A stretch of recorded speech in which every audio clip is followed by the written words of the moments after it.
So welcome back guys, you are watching Texonics और आज हम बात करने वाले हैं HTML के टैग के बारे में। तो हम HTML के बारे में बेसिकली पढ़ेंगे।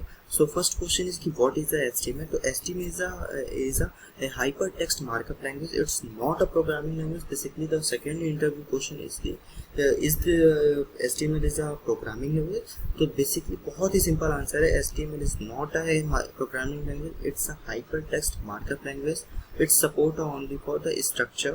Or why this is not programming language? The reason is कि every programming language have some logical interface.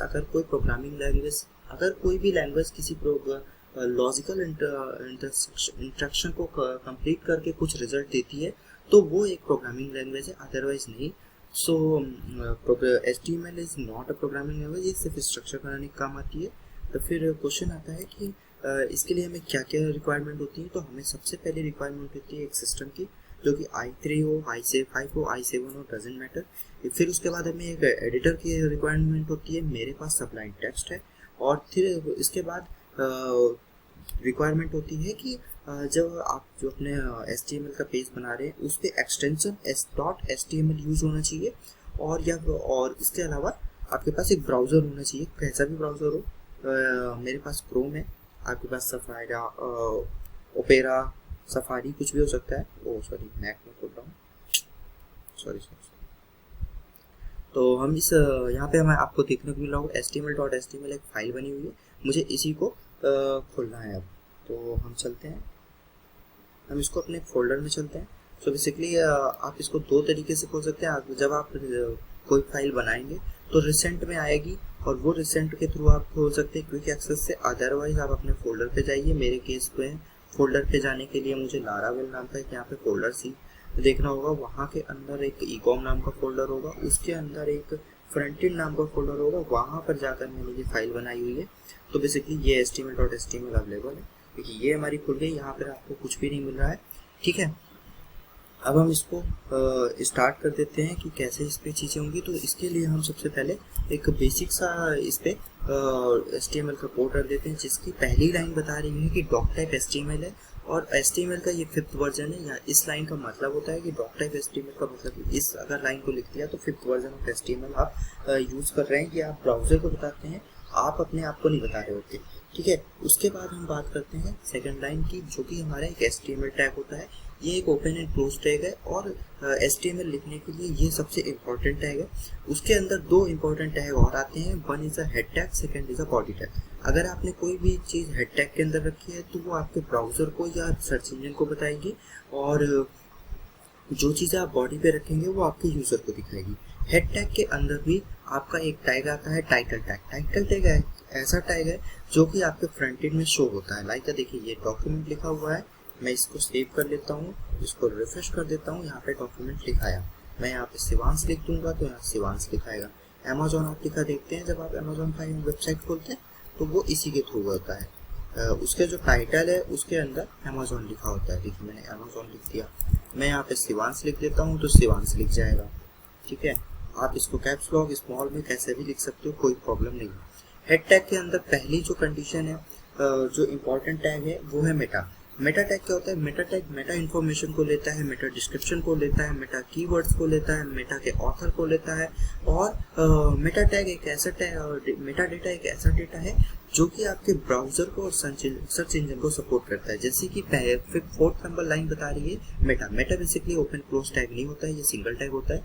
So Meta आपके कैरेक्टर सेट के UTF-8 को बता रही है, ये आपके ब्राउजर को बताएगी और सर्च इंजन को बताएगी। फिर उसके बाद आपके ब्राउजर को बता रहा है ये मेटा टैग की व्यू पोर्ट जो है, इसकी जो एट्रीब्यूट है नेम, उसके अंदर वैल्यू आ रही है व्यू पोर्ट। ये बता रहा है मेटा कि व्यू पोर्ट के बारे में हम इंफॉर्मेशन कलेक्ट कर रहे हैं। और कंटेंट उसके अंदर हमने दूसरा एट्रीब्यूट रखा है, और इस एट्रीब्यूट के अंदर हमने वैल्यू रखी है width equal to device width. मतलब इसका जो मतलब है कि जो डिवाइस की ब्रेथ होगी उसके अकॉर्डिंग ही ब्रेथ होनी चाहिए व्यू पोर्ट की, ठीक है। और इनिशियल स्केल इसकी 1.0 होनी चाहिए, ठीक है। इसके बाद हम इसी के अंदर अपना ऑथर रख सकते हैं, और इसके अलावा हम इसमें HTTP रिफ्रेश रख सकते हैं। तो हम इसमें हम करते हैं HTTP इक्विवेलेंट, सॉरी ये मेरा कैप्स लॉक ऑन है तो मैं इसको पहले क्लोज कर देता हूँ, ठीक है। तो हम इसको हमने मेटा कर दिया। ओके, और इसके अंदर हम नेम रख देंगे, मैं नेम, सॉरी यहाँ पे नेम नहीं चाहिए मुझे, एट्रीब्यूट चाहिए HTTP इक्विवेलेंट, और इसके अंदर हम वैल्यू रखेंगे रिफ्रेश, ठीक है। और ये आपकी रिफ्रेश हो गई, और रिफ्रेश होने के बाद आप इसकी कंटेंट रखेंगे, कंटेंट एट्रीब्यूट के अंदर टाइम रखेंगे सेकंड्स में, तो मैंने यहाँ 2 सेकंड रख देता हूँ, बहुत ही जल्दी हो जाएगा। और देखिए अभी ये रिफ्रेश कर देगा, ठीक है, अभी आपको पता नहीं चल रहा, तो हम इसको जो है काम कर लेते हैं, इस वाले पार्ट को इस छोटा कर देते हैं, तो अभी आपको चीज़ें समझ में आएंगी। अभी आपके सामने उसी लाइन के पास हम आते हैं, यहाँ पे 2 सेकंड के बजाय, शिवांश के बजाय मैं सोनी लिखता हूँ, और आपको देखने को मिलेगा कि आपका जो टाइटल है वो सोनी में कन्वर्ट हो जाएगा, ठीक है। सोनी को लिख दिया लेकिन सेव नहीं किया था, मैंने इसको सेव किया और आपका जो है ये रिफ्रेश हो गया, ओके।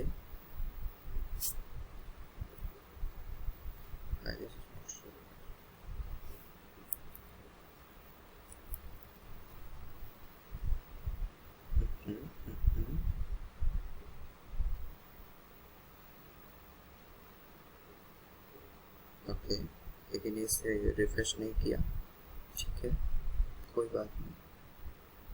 HTTP इक्विवेलेंट रिफ्रेश, ठीक है, ये तो ठीक है, फिर भी ये काम नहीं किया, कोई बात नहीं, मैं एक बार और ट्राई कर लेता हूँ। मैं इसको डाल देता हूँ शिव नाम से, शायद इस बार वर्किंग कर जाए। मैंने इसको सेव किया, वर्क कर रहा है, ठीक है।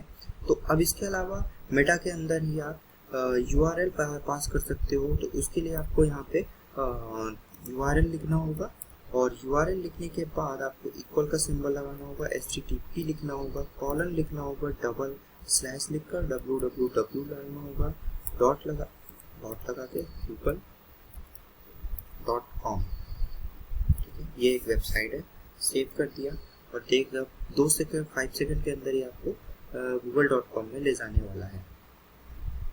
ये लेके गया, ये आपका गूगल खुल गया, देखिए ये यहाँ पे गूगल खुल गया, और मैं इसको मिनिमाइज कर दूंगा तो देखिए आपका गूगल भी खुल गया है, ठीक है। तो ये आपकी काम हो गया मेटा टैग के बाद। आप इसी के थ्रू, मेटा के थ्रू ही आप अपने ऑथर का नेम, कीवर्ड्स डाल सकते हो। तो मैंने जैसे कि मेटा डाला, ठीक है, मेटा डाला, मेटा के अंदर मैंने एट्रीब्यूट नेम को कॉल किया, इसके अंदर मैं लिख देता हूँ कीवर्ड वैल्यू, ठीक है, और ये आपकी बता रहा है कि कीवर्ड है ये आपके पेज का, और यहाँ पर मैं कंटेंट एट्रीब्यूट के अंदर जाकर कुछ कीवर्ड डाल देता हूँ, जैसे HG, HJK, NJH, ऐसे करके कुछ कीवर्ड डालिए, ये आपके सर्च इंजन को सपोर्ट करने लगेगा। ऑथर भी दे सकता हूँ, तो इसके लिए मैं ऑथर, बस कीवर्ड के अंदर ऑथर नेम के अंदर यहाँ पे ऑथर लिखना होता है, तो बेसिकली मैं इसी लाइन को कॉपी कर लेता हूँ, ठीक है, और यहाँ पर आकर जो नेम है इसके अंदर वैल्यू ऑथर रख देता हूँ, AUTHOR, ठीक है, और नाम जो है मैं शिवांश रख देता हूँ, ठीक है। सो बेसिकली ये आपका सिंपल सा ऑथर का काम कर गया। इसके बाद हम बात करते हैं कि ये हमारा 5 सेकंड में तो रिफ्रेश कर ही रहा है, तो हम इसको 2 सेकंड में कन्वर्ट कर देते हैं, हर 2 सेकंड में ये रिफ्रेश करता रहेगा पेज को, ठीक है।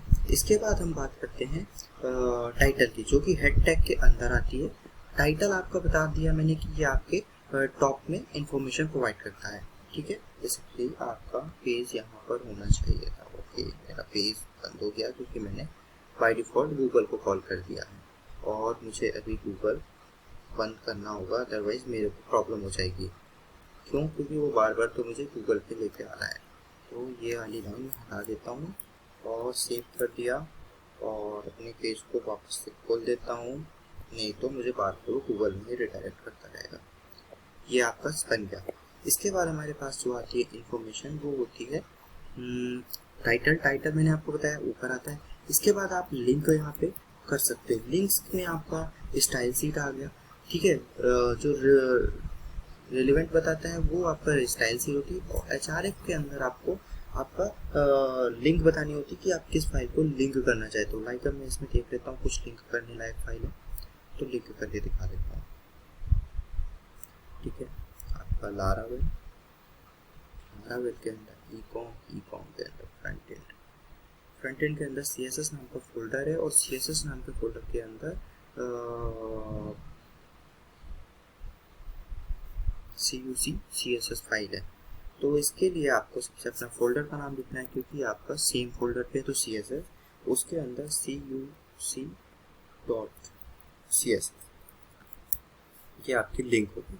तो बेसिकली इस फाइल को भी ओपन करके देख लेते हैं कि क्या चीज़ है इस फाइल के अंदर। Notepad plus plus,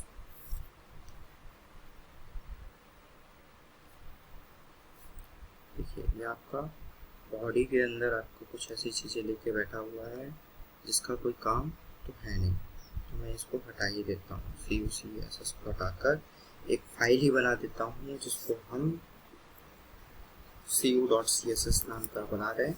Ctrl+N Ctrl+S, हमें जाना है CSS के अंदर और यहाँ पे लिख देना है cu.css। ठीक है, ये आपकी फाइल हो गई। अब हम इस पे क्या करते हैं, बॉडी कॉल कर लेते हैं।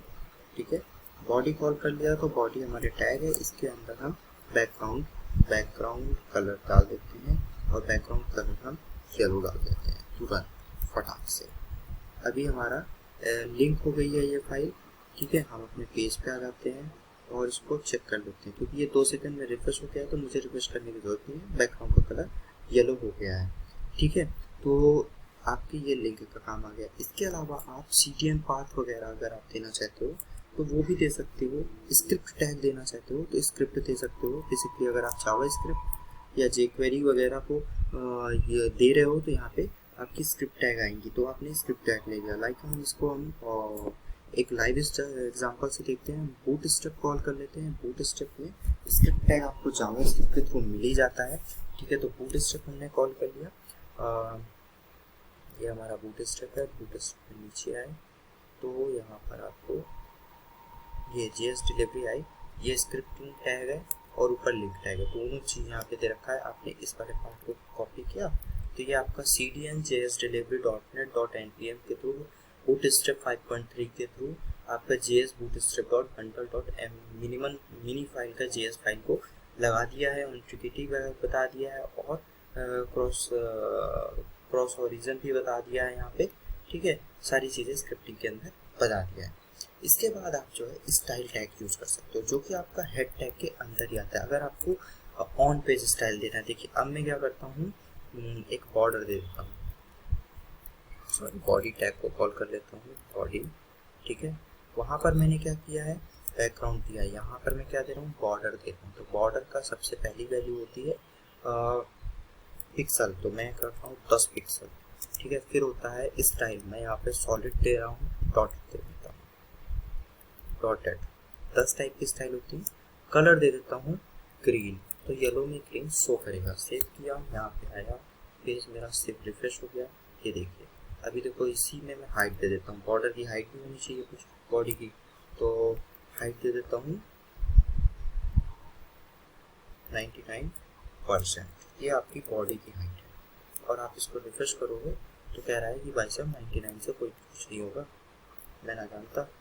तो आप इसको 500 पिक्सल करके देखो और हो जाएगी, ये आपकी हाइट 500 पिक्सल हो गई। तो आपको देखिए रिफ्रेश करने की जरूरत नहीं है, आपका रिफ्रेश हो रहा है मेटा के थ्रू, मैंने जो बनाया। ऐसे ही एजेक्स के थ्रू, एजेक्स में भी हो सकता है। ठीक है, अभी आपने ये चीज़ कर लिया। इसके बाद आपका बताइए, मैंने HTML टैग बताया, हेड टैग के अंदर की इनिशियल कंडीशंस बताई। ठीक है, जो भी चीज़ें इंपॉर्टेंट है वो बता दी। स्टाइल टैग, अब आता है बॉडी टैग, जो कि HTML का एक पार्ट है। तो HTML का सबसे नेसेसरी पार्ट अब जो होता है वो होता है बॉडी। इसके बिना आपके फ्रंट एंड में कुछ भी स्ट्रक्चर भी क्रिएट नहीं होगा। जो भी आपको स्ट्रक्चर क्रिएट करना है वो बॉडी टैग के अंदर क्रिएट होती है। तो नेक्स्ट वीडियो में मैं नेक्स्ट पार्ट में मैं आपको बॉडी टैग के बारे में और उसमें यूज़ होने वाले सारे टैग्स के बारे में 1 by 1 इंफॉर्मेशन दूँ।